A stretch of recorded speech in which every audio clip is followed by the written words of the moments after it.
Good day to all. When it comes to investment, everybody want to invest in any asset class. Now, each asset class has their own limitation. कहाँ करें, किस asset class को pick करें? So it's a really challenging task. In my past videos, I had explained about the asset class, about the financial planning, and all other things. Today we will touch key points on two key asset class. First is real estate, and another is equity. Because on an average, अगर हम बात करें, तो today everybody is inclined towards equity or real estate. वो चाहे young generation हो, चाहे mid age group में हो या फिर हायर रेंज एज ग्रुप में हो, हर किसी की फर्स्ट चॉइस रियल एस्टेट ही रहती है। अगर हम ऑल टुगेदर बात करें तो इंडिया में आज लगभग 51% लोगों का इन्वेस्टमेंट का फर्स्ट चॉइस रियल एस्टेट ही है। इक्विटी की बात करें तो it's around 5 to 6%। But yeah looking forward, young generations are more inclined towards equity. अगर हम इन दोनों एसेट क्लास की बात करें तो इस अपने लिमिटेशंस हैं, अपनी फ्लेक्सिबिलिटी है, तो वी कैन नॉट से कि which one is better or which one is not good kind of scenario। हम यह देखेंगे कि हमारे प्लानिंग में कौन सा एसेट क्लास फिट हो रहा है। पीरियोडिकली हम रिव्यू कर सकते हैं, फंड्स को स्विच ओवर कर सकते हैं एक एसेट क्लास से दूसरे एसेट क्लास में। Let's go through point by point on की फोकस एरियाज और की फैक्टर्स जो कि इफेक्ट करते हैं, जो कि इन्फ्लुएंस करते हैं इन बोथ एसेट क्लासेस को। सबसे पहले हम यह समझते हैं कि what is the nature of investment. जैसे हम रियल एस्टेट में इन्वेस्ट करते हैं तो वी गेट लैंड, बिल्डिंग हो गई या अपार्टमेंट है, हमारे पास ओनरशिप आती है उसकी। हम जो भी अपना इन्वेस्टमेंट करते हैं या तो हम उसको यूज कर रहे हैं, अगर सेकेंड इन्वेस्टमेंट है then we can rent it also. इससे एक पैसिव इनकम भी जनरेट होता है और कैपिटल एप्रिसिएशन तो जो भी आपकी प्रॉपर्टी है उसकी होती ही रहती है। So in real estate you are getting a physical asset. वहीं अगर हम इक्विटी की बात करें तो इक्विटी में there are multiple ways to invest this days. आप डायरेक्ट इक्विटी ले सकते हैं, आप म्यूचुअल फंड में कर सकते हैं, आप ETF ले सकते हैं, आप अभी नया एक एसेट क्लास आ रहा है SIF बोलते हैं, आप उसमें ले सकते हैं, PMS होता है, AIF। तो there are multiple ways to invest in equity. अब बहुत से लोगों का यह क्वेश्चन रहता है कि इक्विटी में हमने इन्वेस्ट तो कर दिया बट हमें क्या मिला। रियल एस्टेट में तो चलो हमें लैंड मिल गई, हमें बिल्डिंग मिल गई, हमें फ्लैट मिल गया, बट इसमें कुछ मिलता नहीं है। तो जस्ट फॉर योर इंफॉर्मेशन, आपकी ओनरशिप वहां लिस्टेड रहती है। हर कंपनीज में CS होते हैं जो स्पेशली इन चीजों का ध्यान रखती है। मल्टीपल लेवल्स पे गवर्नमेंट की भी अथॉरिटीज हैं जो कि सारे डॉक्यूमेंट्स चेक करती है। टाइम टू टाइम सारे रिपोर्ट्स, सारे सर्टिफिकेट्स वो गवर्नमेंट को सबमिट करवानी पड़ती है। इसलिए इसमें डबल माइंड होकर सोचने की कोई जरूरत नहीं है। अगर आप इक्विटी लेते हैं तो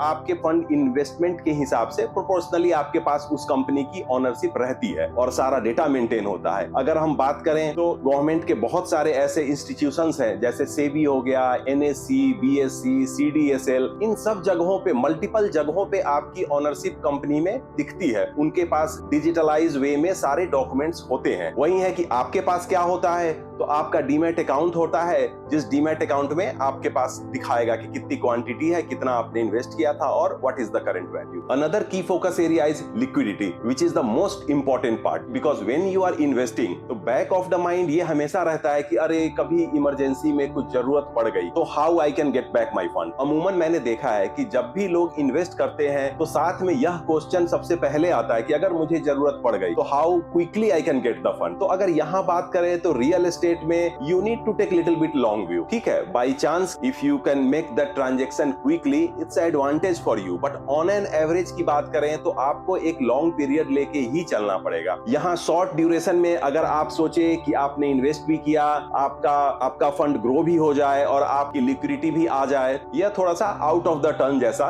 लगता है। वहीं अगर हम इक्विटी में लिक्विडिटी की बात करें तो it's a high liquidity asset class. आपके पास ऑप्शंस होते हैं, आप जब मर्जी any point of time you can sell your share stock और फंड आपके पास आ जाएगा। इसलिए इसमें लिक्विडिटी बहुत ही अच्छी है और in this way this is a preferable choice for you. Next focus area is investment horizon. अगर हम रियल एस्टेट की बात करें तो उसमें आपको मिड या फिर लॉन्ग टर्म का ही हॉरिजन लेके चलना पड़ेगा। आप शॉर्ट महीने, साल, सवा साल, 1.5 साल हो सकता है, but it's a kind of you are lucky enough then it will happen. Otherwise on an average most of the cases में नहीं होता है। आपको थोड़ा सा लेना पड़ेगा, टाइम बैठना पड़ेगा। Then you need to see how things are moving, the project is coming, ready हो रहा है। बिकॉज अगर हम आज की बात करें तो डिफरेंट स्टेजेस में प्रोजेक्ट में लोग करते हैं, इन्वेस्ट करते हैं। अब सपोज आपने प्रोजेक्ट लॉन्च हुआ है, आपने इन्वेस्ट किया है, then you need to wait कि भाई विजिबिलिटी आती है, कंस्ट्रक्शन स्टार्ट होता है, डिफरेंट माइलस्टोन्स वो प्रोजेक्ट अचीव करता है, है, अकॉर्डिंगली आप एग्जिट कर सकते हैं। तो इन सब चीजों में थोड़ा टाइम लग ही जाता है। इन दैट मार्केट में क्या सिचुएशन है, तो काफी सारे फैक्टर्स होते हैं जो इसको इन्फ्लुएंस कर सकता है। वहीं अगर हम इक्विटी की बात करें तो इसमें आपके पास फ्लेक्सिबिलिटी अवेलेबल है। आप शॉर्ट टर्म के लिए इन्वेस्ट करना चाह रहे हैं, मिड टर्म के लिए करना चाह रहे हैं, या फिर लॉन्ग टर्म के लिए करना चाह रहे हैं, आप अपने प्लानिंग के हिसाब से, अपने गोल के हिसाब से, इवन इमरजेंसी में आपको चाहिए तो आप एनी टाइम अपने फंड को लिक्विडेट कर सकते हैं। Of course the key thing is जितना लंबा आप लेके चलेंगे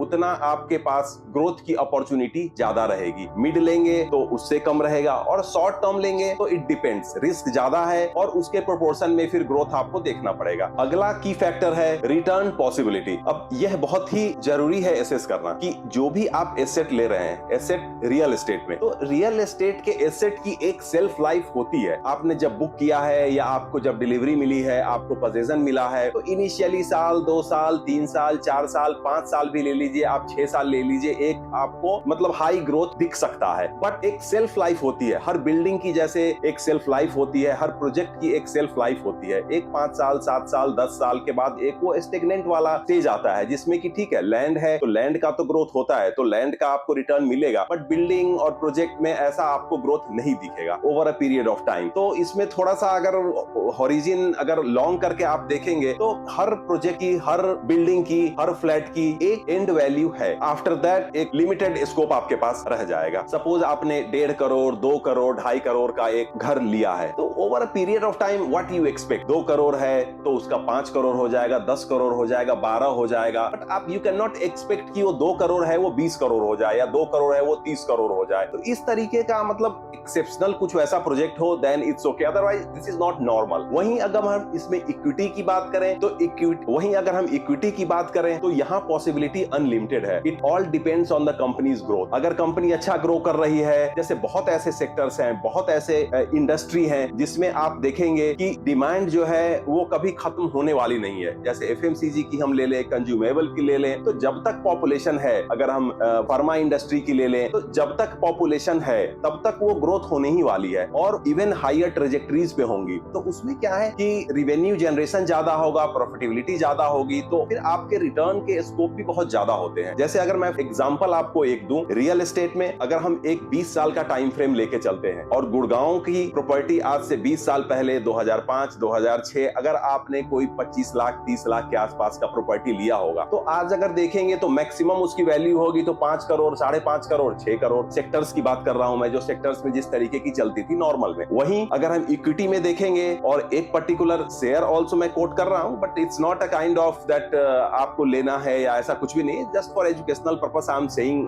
taking the name of this share so that आप एनालाइज कर सके। जैसे एमआरएफ का शेयर जो कि 700-800 के आसपास हुआ करता था, और आज कुछ दिनों पहले जब वॉलेटिलिटी से पहले लगभग वो 1.5 लाख पे ट्रेड कर रहा था, अभी थोड़ी सी गिरावट आ गई है। तो अगर हम ओवरऑल सेम वैल्यू जो हमने उस टाइम पे रियल एस्टेट में किया था और अभी जो हम इक्विटी में कर रहे हैं, तो अगर कंपेयर करें तो आपने जो सपोज 25-30 लाख रुपए रियल एस्टेट में किया वो 5-6 करोड़ पे पहुंचा, और वहीं आपने जो 25-30 लाख इक्विटी में किया था आज उसकी वैल्यू लगभग 30 से 32 करोड़ के आसपास आ रही है। तो उसमें ये स्कोप होते हैं, बट हाँ, how you will pick those shares, ये थोड़ा सा चैलेंजिंग होता है। बहुत सारे फैक्टर्स होते हैं, तो आप slowly and gradually when you will involve then you can see the possibility. तो रिटर्न पॉसिबिलिटी की बात करें तो there is a limitation in real estate, but equity की बात करेंगे तो उसमें लिमिटेशन नहीं है और एम्पल अपॉर्चुनिटी एंड ऑप्शंस आपके पास हैं। नेक्स्ट फैक्टर जो आता है वो है टैक्सेशन, क्योंकि टैक्सेशन हर किसी के बैक ऑफ द माइंड में रहता ही है कि अरे मेरा फंड तो ग्रो हो रहा है, but at the end I have to pay to the government also. तो ठीक है, इट्स अ पार्ट ऑफ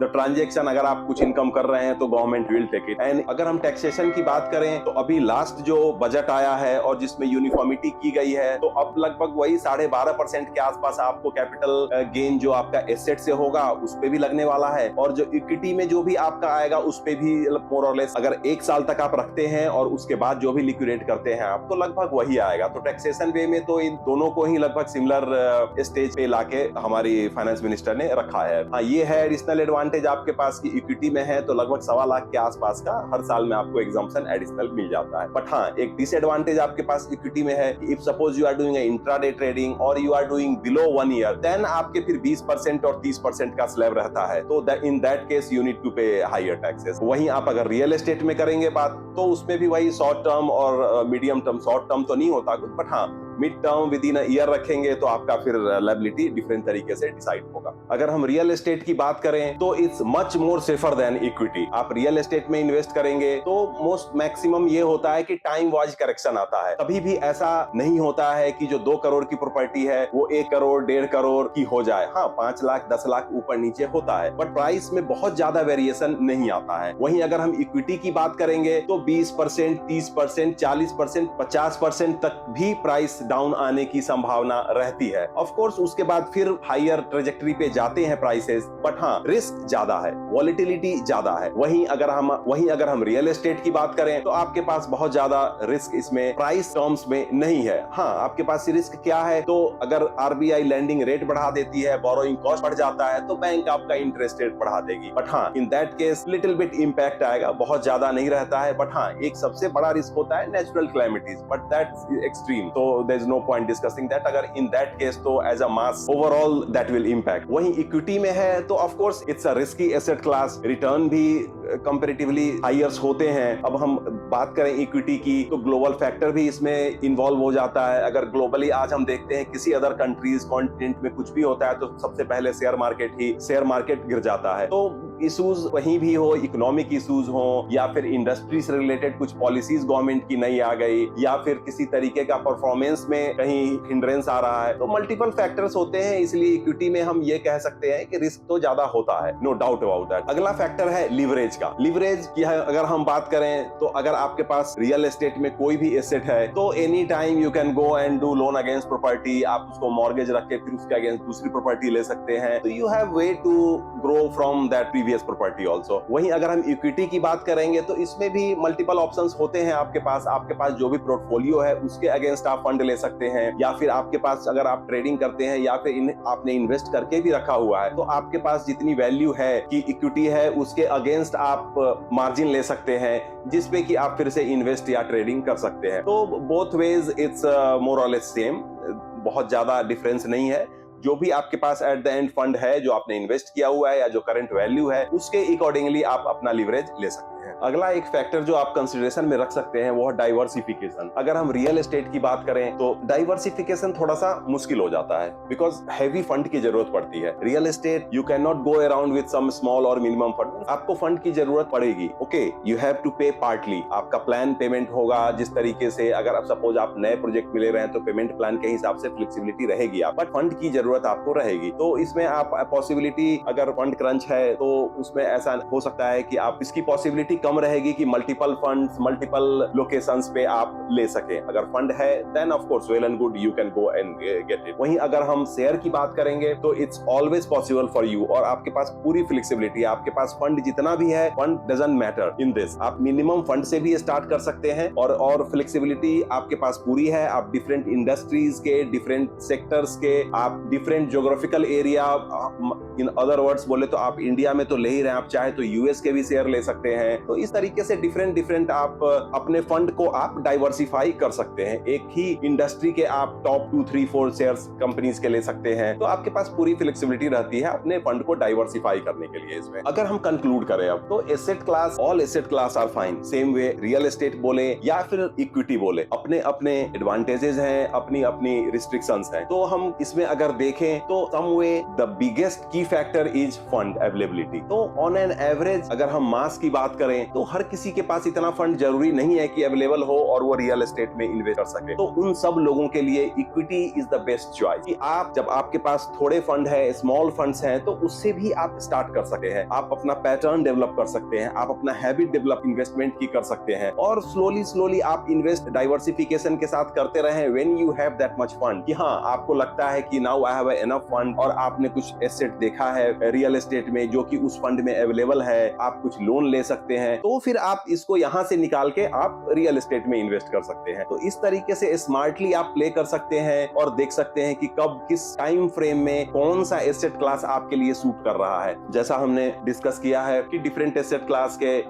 अपनी डिफरेंट एसेट क्लास की अपनी पॉजिटिव एस्पेक्ट्स भी हैं। जैसे आप अगर रियल एस्टेट में लेते हैं तो पैसिव इनकम जनरेट कर सकते हैं, सेम वे आप इक्विटी में भी पैसिव इनकम जनरेट होता है, बट हाँ उसके लिए आपका फंड होना चाहिए, आपकी पोर्टफोलियो बड़ी होनी चाहिए, then you will get dividend also timely, उसके अलावा आपको बोनसेस भी मिलते हैं। तो in that way both is fine. It's not कि हाँ ये अच्छा है और ये अच्छा नहीं है, बट या at the end I want to conclude with this statement that या it all depends on your fund availability, because fund की availability is the key factor. ऐसे ही मोर इंफॉर्मेटिव वीडियो के लिए प्लीज सब्सक्राइब करें, like करें, share करें, and bye for now. Stay healthy, stay safe.